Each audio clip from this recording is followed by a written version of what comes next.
Tired of sounding like a squeaky toy? Let's banish those hiccups in 4 easy methods. Method 1. Take a deep breath and hold it for as long as you can comfortably manage.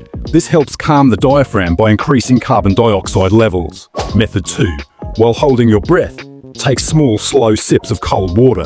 This stimulates your vagus nerve, which helps interrupt the hiccup reflex. Method 3. If the hiccups persist, swallow a teaspoon of sugar or honey. The texture and sweetness stimulate the vagus nerve and may reset your body's reflex. Method 4. Gently press just below your sternum with your fingers. This helps relax your diaphragm and ease the spasms. Next time hiccups strike, skip the myths and try these. Let us know which step works best for you.